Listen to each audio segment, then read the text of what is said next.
artist Bryna Reed, game director Mike Daly, executive producer Eric Monicelli, the actor of Logan, your Wolverine,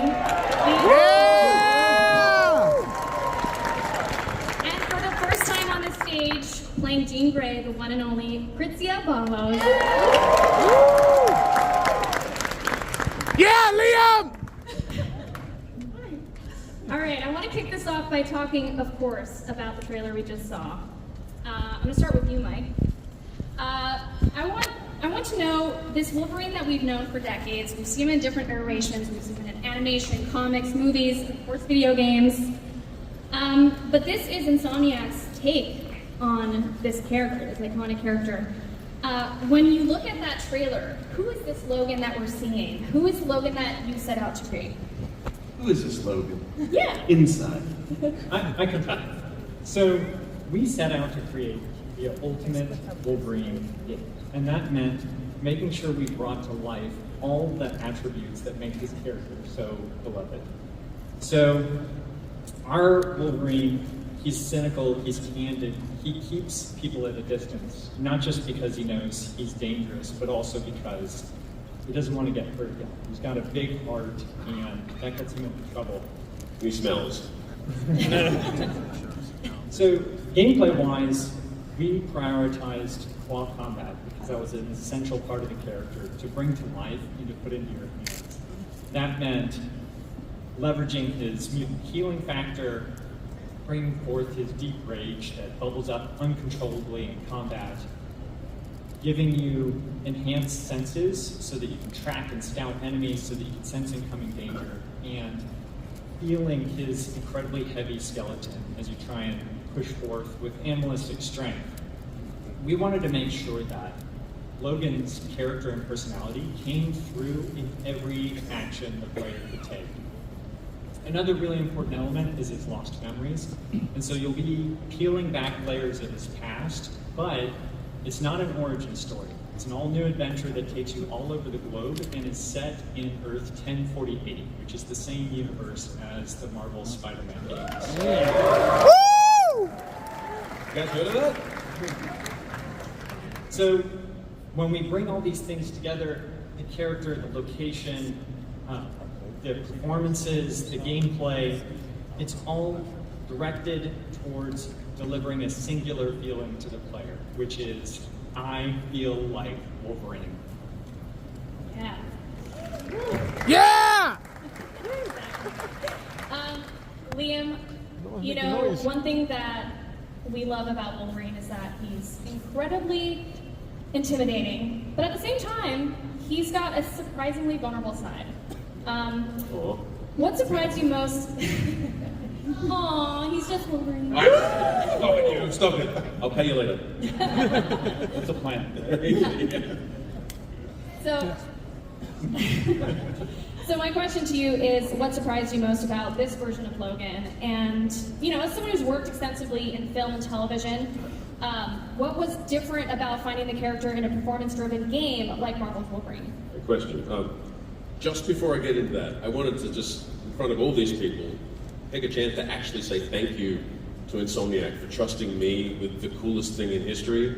You guys like Wolverine? Yeah! Me too. It worked out great.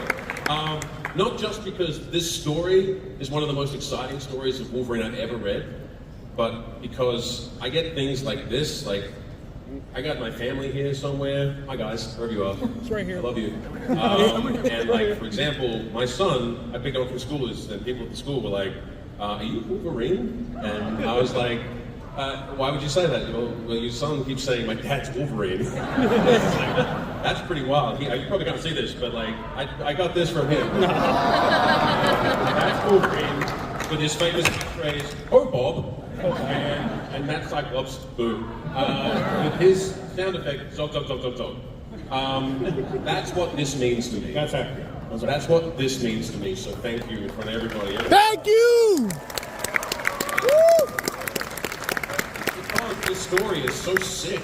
Like, it's like you, Walt, and the writing team, they've crafted a story that I I first found Wolverine with the animated series, Cal Dodd. Woo! Yeah! And I've loved it ever since, loved him ever since. And I've always wanted one story to be told that I don't feel like it's ever been kind of investigated as enough. And you've told so much better of a story, Walt, than that. You and everybody, and there's so many twists and turns and stuff that like drops my jaw on the ground. You wait, there's a moment in this that I'm just, I can't wait to play it so bad. And look, in terms of like how it applies to like film and TV acting, you're a famous TV star. Okay. Like how would, I feel like it's like, still the emotion, right? If it's on the page, it's on the stage, right? Listen, acting is acting is acting. It's just a different medium for everything. Well, that's the thing. It's like we did this for 4 or 5 years. You guys were even longer. Some of you were great, right? No, but like, it's a long form, like movies, a couple of months, whatever it is. But To me, it's like cinematic movies mixed with theater. it's the best. We've got this beautiful big stage, and we're able to play with the height of our imagination. And the sexiest costume. The sexiest costumes. You guys seen You these had a things? burrito for breakfast, good luck. Tight. The mocap costumes, yeah. Yeah, I love having balls in that, I should say. I love having balls on you. No, yeah, like, I got one custom made, which is good, except if you eat like a pizza the day before, you're like, well, I know about that. Yeah. I love your laugh. Eric, Marvel has of course been telling Wolverine stories for generations and has been working with Insomniac closely over many years. Yep. When Insomniac came to Marvel with their particular vision for this project, what felt authentic to the character and what excited you and what felt new about it? Yeah, so when Insomniac first came to us and wanted to talk about the character, we really dug into everything. We had a lot of conversations around his relentlessness, his emotional complexity, how he's sort of this reluctant hero, and he has a code of honor. And he, doesn't act out in a rageful way unless it's intentional. He uses his rage in an intentional way. And so when that sort of happened, we had a lot of like, all right, what are your touch points? Talked about the animated series. Yeah. I'm sure all of us have watched it here. Everybody in the audience have watched the animated series. Yeah. Yeah! Cool. So like everybody's got a different way to enter into Wolverine. It's a character that's over 50 years old, right? How'd you get How'd I get into it? Well, I was at a drugstore, Phase Drugs. I don't think it exists anymore. In 1991, and I saw a comic cover, and it had this little hairy little ball of fur, Jim Leader. So that, the X-Men comics from 1991. And that was, yeah? All right. Real fans. Yeah, some real fans there. It's the old person here. And I got super excited about it. We talked about it more, and our whole team, everybody at Marvel Games, we have all these conversations about it. But we were like, all right, that's cool. That's the history. Those are all the touch points. What can we do for Earth 1048? How can we make this new? What will we get into? So, we explored interesting new ways. We had this sort of troubled black story. How did Logan become part of this new version of Team X? And then also these relationships that you hinted at that I'm also really excited to see, like how it works with Jean Grey and other mutants. Well, speaking of Jean Grey, Logan doesn't work in isolation, and whether he likes it or not, it looks like he's always being pulled towards connection, and one of those characters is, of course, Jean Grey. So I want to throw this question over to Walt. What role does Jean Grey or Jean play in Logan's journey at this point in the story? Yeah, I mean, in a lot of ways, Jean is an unexpected ally that Logan never thought he would have. This is a Jean that we've never really seen before. She's been out on her own for, since almost the day that her powers activated. Constantly on the move, discovering that there are other people in the world out there like her, people with powers, but not necessarily as fortunate, because they can't pass as human. So she wants to give them what she didn't have. She wants to give them a home somewhere safe where they can just live their normal life. But there really is nowhere safe in the world for mutants at this point in time when someone like Oliver Trask is out there. And that's how she crosses paths with this ruggedly handsome stranger over here, who's willing to do just about anything. You're talking about Liam, or you're talking about Logan? I'm talking about Liam. I mean, really.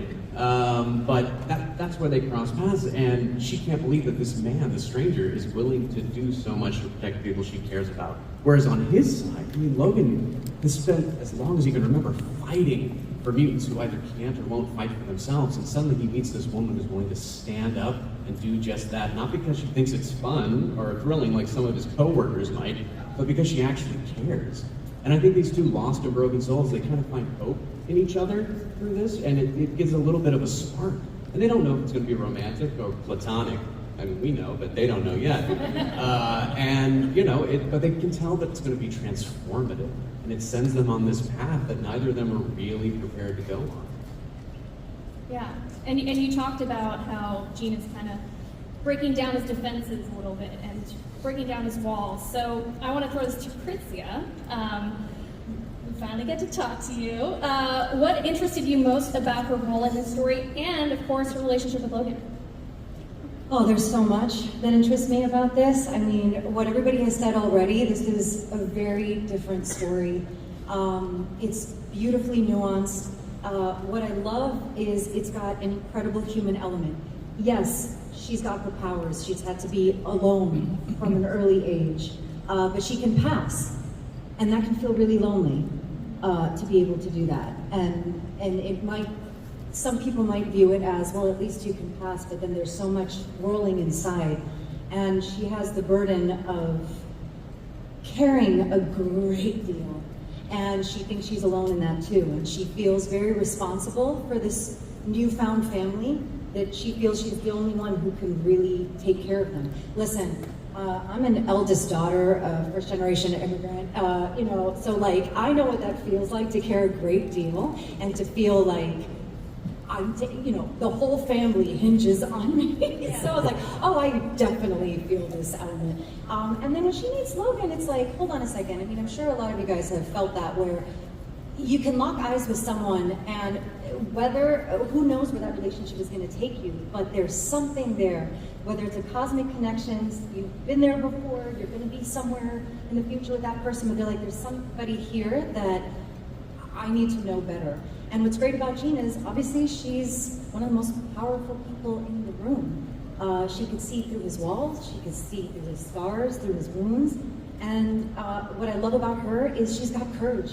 She doesn't use that or weaponize that for him. She uses that and just holds it for him, and be able to be in that space together and say, hey, there's something that we have, a core desire to protect the people that we really love.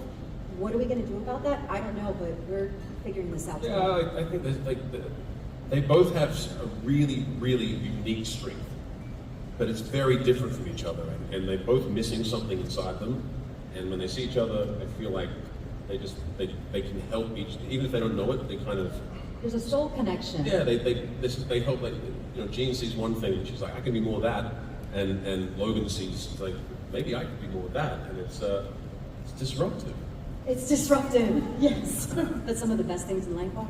Yeah, absolutely. And I mean, I just want to say, like, the connection that you guys had with a mocap, like on screen and off screen, you could tell immediately, and just the emotion you guys were able to bring to all of the scenes. These guys are both hilarious off screen, so on screen they're, you know, serious and, you know, Liam's growling quite a bit, but man, on stage they are constantly making jokes. A large collection of growls somewhere. Oh, yeah. Yeah, no, it's you've got videos on set, but you can never ever. Maybe when all this comes out, we'll see how much permission I can. Maybe if there's some I'm not that creepy, I swear. Yeah.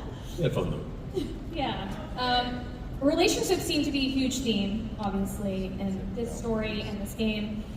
Eric, Marcus, let's talk about Team X. Who is on Team X? We'd love to know.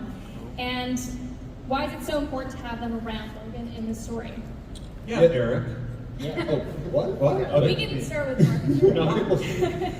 Just to tee it up for Marcus here. So we made a deliberate choice in this game that the X-Men aren't part of this world. This is Earth 1048. It's a new foray into the world of mutants. So we wanted to go with Team X. So Team X, some of us out here might know canonically, but in the comics, since about the 1980s, they were a Spec Ops, Black Ops group that formed in the 60s. They've had a lot of mutants in there. They've had Logan, they've had Sabretooth, And then for our game, first of all, hi Comic-Con. How are you? We haven't met. We haven't met before. Hi. No, feel free, cameraman, to put it back on the We're game developers. That Space Cowboy shirt needs a moment. He has so many shirts. I just want to let you guys know, if you need a really good shirt idea, Marcus. Okay, so as Eric said, X-Men don't exist in this universe. It means that mutants that are out there, that are under threat, they need heroes. Enter our Team X. Team X in our game was created by Nathaniel Essex, and it includes, well, it's not up there, but if there was a picture, it would include, hey, guys, Victor Creed, aka Sabretooth, These two. Darkholme, Oh my They god. are so good in this!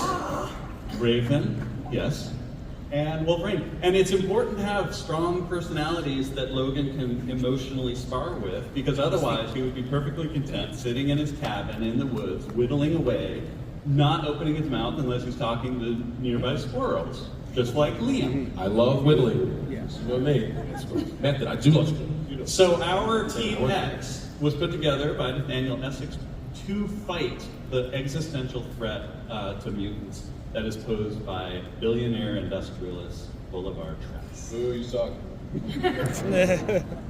Not the actor, just the. You're great, Marcus. No, I mean, don't worry about it. Well, you were talking about how it's important to have them play off each other, right? And that relationships are a big part of what makes a good team. But it's also a lot to do with conflict, right? So, Jess, what kinds of tensions exist with Team X that make these dynamics really juicy, really interesting? Yeah, Jess. Yeah, Jess. I love working with you guys. It's fantastic. Yeah, so in the footage you guys got to see, you actually got a lot of hints of what that tension is. So in the footage, Essex says, "Logan, you came back." And this is actually a huge moment because in our story, Logan left Team X 3 years ago in very abrupt circumstances. And now he's back, tensions are high. So someone like Sabretooth in Team X, he's just a mess of a wrecking ball. He felt really abandoned when Logan left. And now that Logan's back, he feels angry about it. So he was angry he got abandoned, now he's angry he's back. And Sabretooth is also someone who's like, I don't even need this runt. But Sabretooth is someone that calls Logan a runt all the time. That's runt with an R. Runt. He's not a stray. not a hard hour. For a second, I thought I said it weird, Marcus. We have kids in the audience. Anyway, so he calls him a runt. So Sabretooth is really angry he's back. And then we have Mystique in Team X. I absolutely love Mystique. She's fantastic. She brings such a good attitude to our game. She just wants to get the job done. She's a mutant who isn't passing. She is able to be in Team X and use her powers to defend mutants. So she actually has fun in Team X. She's enjoying this. As I think Marcus mentioned, somebody mentioned that mutants in our game are actually living in the shadows. So Team X allows Mystique to just be herself. So the opening of our game is going to allow the player to start experiencing those first few moments of what's it like when Logan is rejoining Team X. Okay. So then why would the disappearance of someone like Essex bring Logan back into the fight? I'm curious, Walt. What's the relationship there? Like, what's the drive for that? Yeah, I mean, we all know that no one drags around baggage like Logan does, and he never really knows what's inside of it because his memories only go back so far. But the only person in his life who's ever really helped him carry that baggage is Nathaniel Essex. He found him in the woods, wild and feral, took him in, helped him rediscover that man that was inside, and he gave him a place and a purpose as a member of Team X, which... Just like my wife. Yeah, just like your wife, yeah. I'm in the woods. That's very simple. Yeah, and if you don't know who you are, and you don't even know if you can die, something like that, it's so valuable. And I think on the surface that would be enough, but for Logan, I think he respects Essex more than anyone else in the world because Essex has never lied to him. He's never pretended to be a saint. He's never claimed that Team X wasn't a collection of criminals, outlaws, and killers. But just because survival has made them all have to be monsters at one point or another, doesn't mean that they can't do something good. That they can't be the first, last, and only line of defense for mutants in the world. Right. I want to move on to Bolivar Trask because we've been mentioning him, but we haven't really gone deep into their stuff. So Trask Industries, Bolivar Trask will be playing a big role in this new game. They are some dangerous people, it looks like. So back to you, Marcus. Why is Trask such an important threat in this story? And how does his agenda impact, mutant kind more broadly?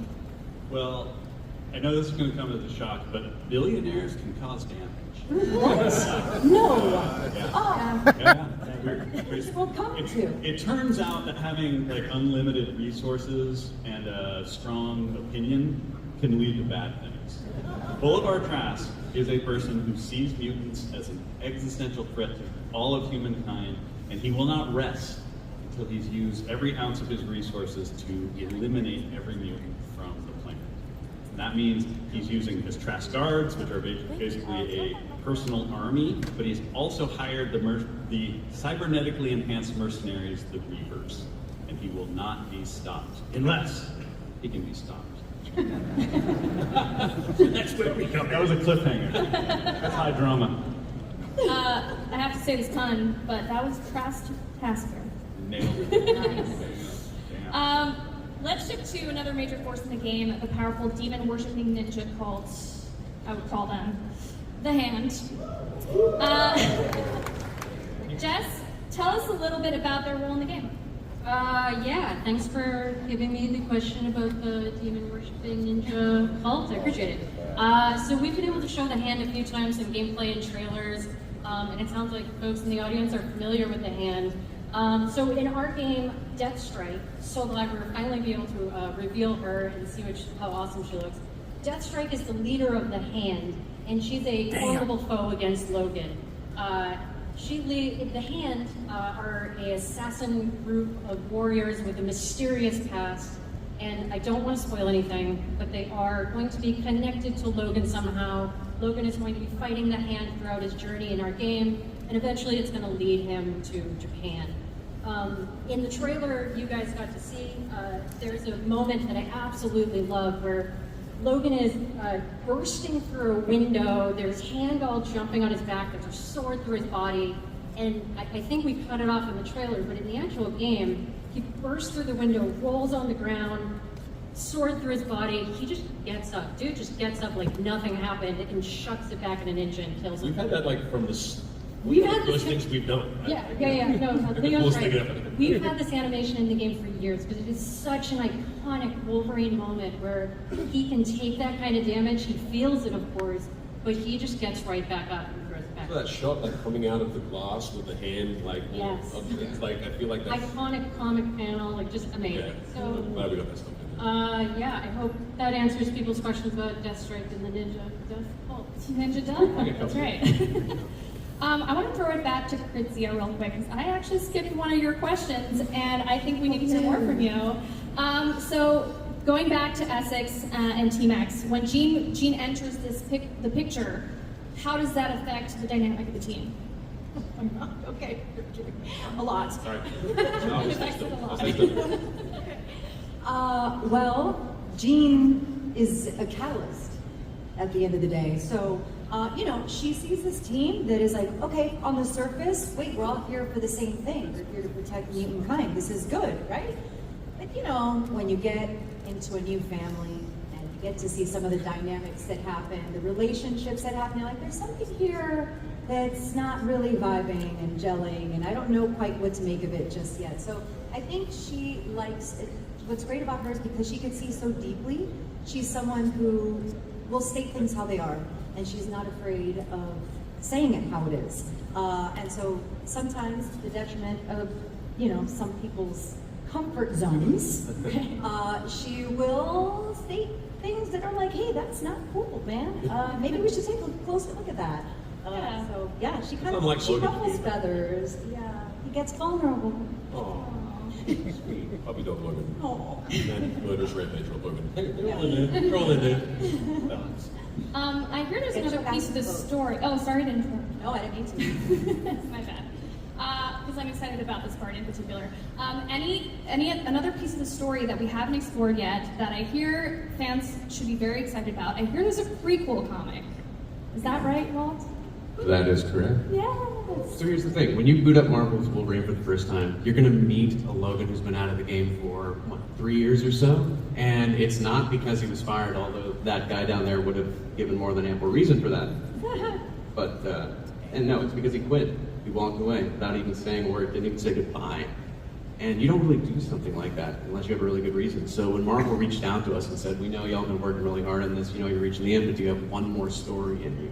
Is there something you would like to write as a prequel comic? We knew exactly what that story needed to be. It needed to be the story of why Logan left Team X.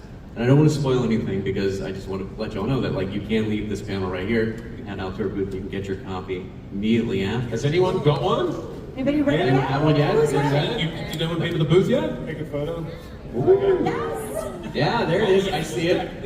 Yes. Someone wrote it for everybody else. Yeah. So Eric, at that point, what made this story compelling to wanting to put it in comic form? I mean, before I dive into that, I think there's a little baggage we need to unpack here. Someone on this panel and I have known each other for about 20 years, and he used to talk to me all the time. We're really close friends. He's, I want to write a Marvel comic. I want to work there. I want to work at Marvel. I want to write a comic. It's like, cool, that sounds great. Let's figure that out one day. And now, fast forward 20 years later, and he's written with his team and all the lovely people up here, and everybody, a beautiful game and a comic. Now, what he's not saying though is that 20 years ago, I moved from next to a bayou in Louisiana all the way up to New York City with this dream. Put on a full suit, printed out my resume, walked straight to the Marvel office door. Don't do that, by the way. And handed it to him and said, you know, my name's Walt Williams. I'd love to work here. And it took him 20 years to call me back. But, you know. Oh, Perseverance is key. Yeah, it works. 20 years later, we're in a position to make it happen, and it happened. And I think you've already read it, so you can tell everybody here about it. But, you know, I hope everybody picks it up. It really just sort of establishes this new lore we have for Team X. It helps readers understand how people and mutants are perceived in Earth 1048, and just really gets into this moment of extreme emotional trauma for Logan in his past, and it gives a good sense of everything. And I just couldn't be more proud of everybody up here, and especially, you know, all being able to read it. It's just really cool. Yeah, definitely check out that comic, guys. It's probably not like required reading, but it is really good, and it does add a lot. So if you can pick it up, it's worth it. We It also will be available on, it actually is part 1 online on Marvel Unlimited. So huge shout out to the Marvel publishing team for putting it up. So you can get it online as well. Going on to, you know, expanding story, and the important parts of stories are usually music, comics, all sorts of different iterations. So I want to talk about Marcus with you. We all know that music is a critical part of this story. Then I heard that we have an exciting update in regards to Marvel Wolverine's composer. Yes, I'm happy to announce that our composer for Marvel's Wolverine is David Fleming, who is an Emmy Award winner. You may have heard his music as a co-composer on Last of Us HBO show. Yeah! He won an Emmy for his work on Ron Howard's documentary Idea Man about Jim Henson. It's fantastic. And then my personal favorite is he just got nominated for an Emmy for his work on Widow's Bay. Yeah, we're super proud of this, and everybody being able to work with him. He's a brilliant composer. We also have a little treat for you. So tonight, the theme song from the game, which is called Good Name, will be released, but we're going to have a little snippet here. The Disney Music Group did an amazing job sort of getting it out there, so you can hear it fully tonight. But right now, here's a little preview.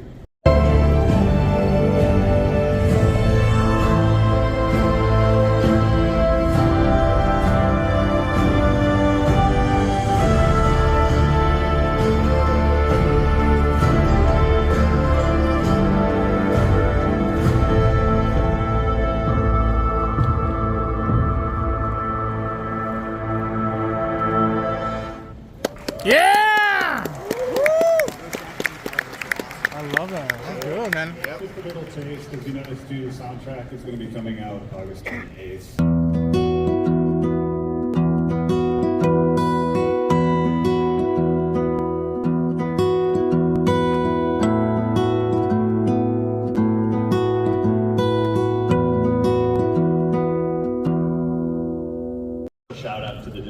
group for assembling it all. Round of applause for that. Anyone want me to throw them out there or something? I don't know. Yes, Leo. That's something people want. Alright, cool. We'll do that. You're gonna throw applause into the I'll audience. just throw Their phone. Their phone. Make believe, Eric. Oh man. Well, I will say what's fascinating at this part of, every part of this game, it just seems to explore a different side of Logan, as we've talked about. We've talked about the warrior, we've talked about the survivor, and the enemy is standing in his way, right? But great characters have a way of reaching beyond a single story that led to some really exciting collaborations that expand how fans get to engage with this character.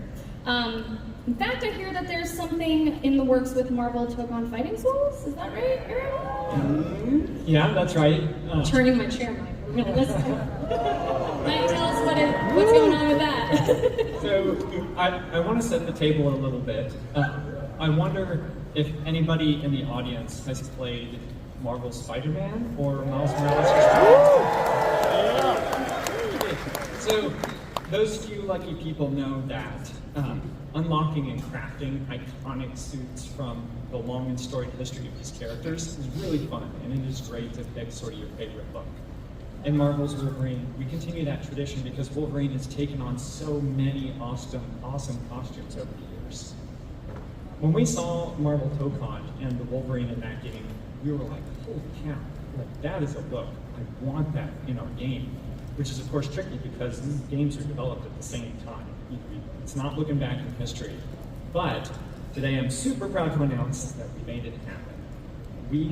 We took a suit inspired by Marvel Tokon and crafted one in our game that brings that spirit and that appearance to life.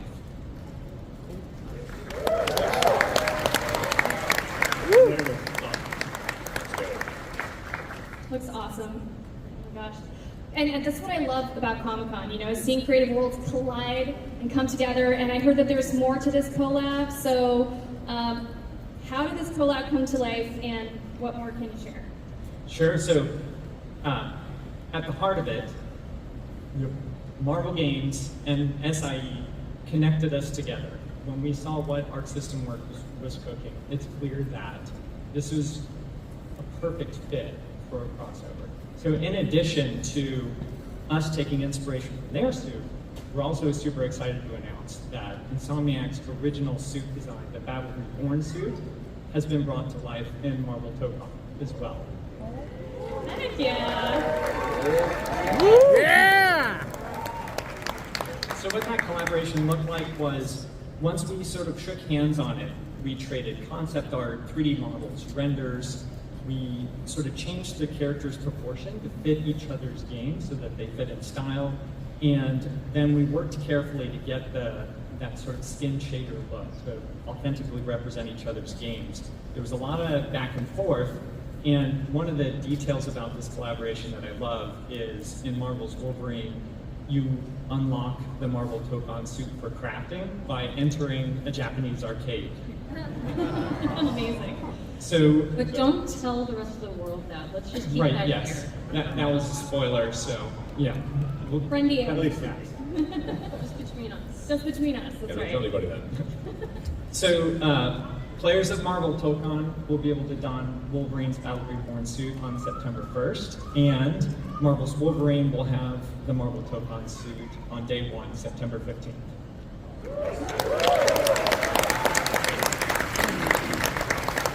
Well, we are wrapping up our panel here, but I want to touch on the topics that we've seen to come across a lot here, which is a man searching for answers, a past he can't escape, and the people that have impacted him on his journey. So I'd love to do a quick lightning round with all of you. In one sentence, what is the thing that you're most excited for players to experience that may surprise fans when they finally step into Logan's boots? And let's go down the line. Let's start with you, Marcus. Okay, well, I think in a world where a lot of us feel powerless, I want you to feel powerful when you're driving Wolverine. Love that. There's a fireside chat in a cabin in the woods, a dark and snowy night, and you're gonna know it when you see it. I love that wall. Mine's all the Wolverine suits. Insomniac games, Marvel games obviously have massive Wolverine fans. We had more suit ideas than we knew what to do with, so they look amazing. Mike, before you jump in, since I have a mic and an audience, I also just want to say thank you, Comic-Con. We're a group of game developers. I'm usually sitting in front of my computer. This is very different and very weird. We have been working on this game for years, and to have a creative endeavor like this finally almost out in the world in less than 2 months, it is a unmistakable feeling. So I just want to say thank you, gamer to gamer, Wolverine fan to Wolverine fan. Thank you so much for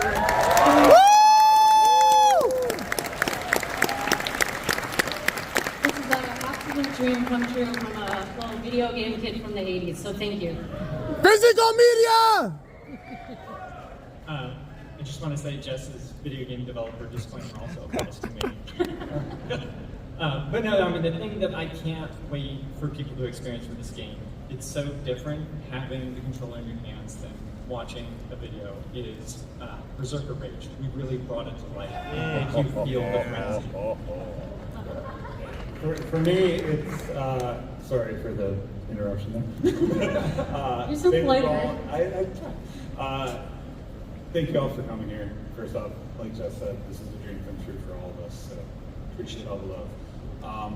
For me, I just love the emotional depth and complexity of like Logan, Gene, all the cast of characters. Everybody here, everybody working on the game, all the Marvel Games people, all the Insomniac Games people, all the SIE people, we put so much heart and soul into this thing, and we put beloved, fresh spins, where these became my favorite versions of these characters. And I hope they do for you too.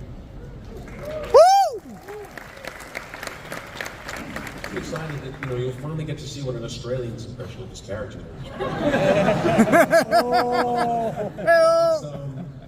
This is like the biggest honor of my life. I hope you guys can trust me with this character that I know you will love. For me, the most important thing is that what does it mean? Like when you put the controller down, does it mean something? Is it, the fighting is going to be dark, but does it mean something? And I think we've created a really special story. That's exciting to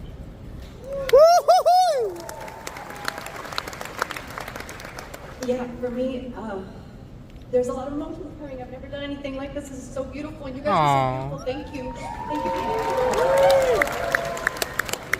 I'm overwhelmed with gratitude right now, and the trust that we built and the magic that we built together over this time. Sorry, We love you, I can't wait for you guys to feel this. I can't wait for you guys to experience this, the magic and what we felt doing that in our little bubble for 4 years. For you all to get to experience that, it means the world. Thank you. Thank you for being here.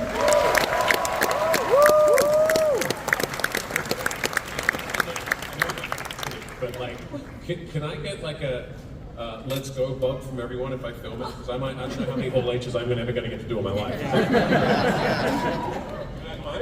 No. All right.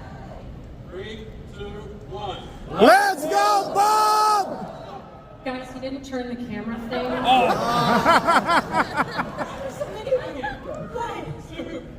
Let's go, Bob! Woo! For today, thank you so much for coming.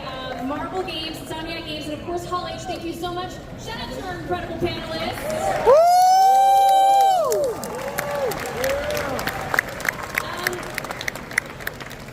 Be sure to check out the Marvel booth. As we said, Marvel Wolverine's booth opportunity, photo op opportunity is really fun. Go get a photo there. Pick up your prequel comic if you